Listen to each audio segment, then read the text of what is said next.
Hello and welcome to Celebrity Radio. It's Alex Belfield bringing you our top 5 tips on surviving Las Vegas. There are many scams in this town and they're getting worse.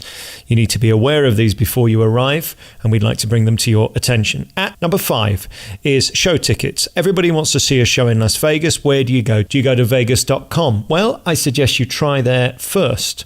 Sometimes they have incredibly good value tickets. In fact, we've put the link in our box to get these discounted tickets. There's tickets for tonight, there's Ticketmaster, and there's Vegas.com. Do look around. I noticed that you can get almost $90 off some tickets just by searching around. That's our tip number 5. Number 4. Don't use the minibar in Las Vegas. They're going to screw you over. Apparently at Caesars now, the litre bottled water is $25. That's $20 more than you would pay in a supermarket. The minibar is ludicrous. The prices are incredible. Don't bother.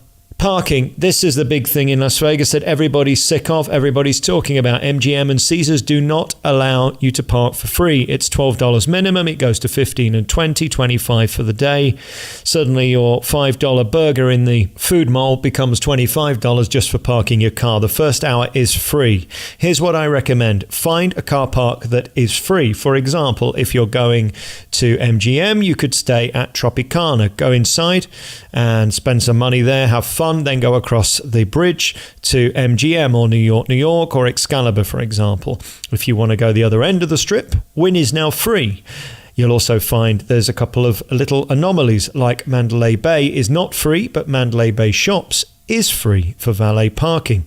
So be smart. Parking can really add hundreds of dollars to your bill if you're here as long as I am. In at number 2 of the scams of Las Vegas. This one is the biggest bone of contention.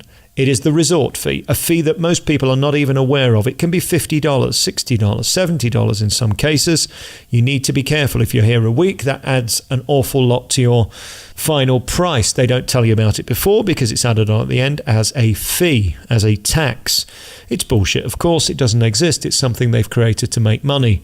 I'm told at Circus you can stay there for $25. Add on the $49 resort fee. Suddenly you're in a $75 room. You might as well stay at a mid-strip hotel. So be aware of the resort fees. In at number 1 of our most shocking scam of 2019. It's called surge pricing. This is something that is only just being discovered, and it seems to be proven in fact. Excalibur and Luxor both have no prices on their products, and this is being rolled out across many of the big casinos. I'm told Flamingo is doing the same. Basically, they charge you $2 for a bottle of water if they're quiet, and on a Saturday night when they're busy, that could go to $5, for example. Of course, these prices change.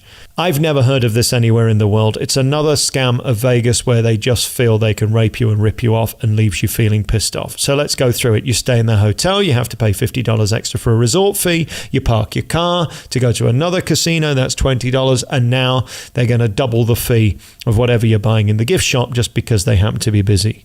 These are all unforgivable scams that you need to be aware of. From Celebrity Radio. In at number 5, ticket prices. Be careful where you get them from. Amazing discounts available. Vegas.com, a great place to do it. Check around. In at number 4, the minibar. You must be careful. Don't go taking stuff out the minibar. Go to the local CVS. There's Town Square and all these Smith's stores around that you can go to where you can get very cheap alcohol. I mean, a litre bottle of vodka Smirnoff is cheaper than a vodka diet in a casino. This is ridiculous. In at number 3, resort fees. Just be aware, $50 on your bill per night just to use the pool, even if you don't use it. Parking at number 2. They're going to charge you now. It's no longer free, although we hope by the end of the year they're going to see sense. Wynn is free. Treasure Island's free. Mandalay Bay Shops is free. Planet Hollywood. There's a Miracle Mile Shops there. That valet is free and free parking there. Be smart and you can work it out. There are places along the strip where you can park for free. And in at number 1, surge pricing, which we've never heard of anywhere else in the world, where they make up the prices as they go along. There are no prices on the items. They charge you when you get to the till. You decide, of course, whether you want to buy it, which makes it legal. We're not saying this is illegal. We're just saying it's completely immoral. Welcome to Vegas, the town that seemingly loves to piss you off, take your money, and send you home. This never was the case. You've been listening to another expose by me, Alex Belfield, here at celebrityradio.biz, where last year we had 12 million minutes viewed on YouTube. You can check out all of our hundreds of interviews and reviews at www.celebrityradio.biz. Ta-da.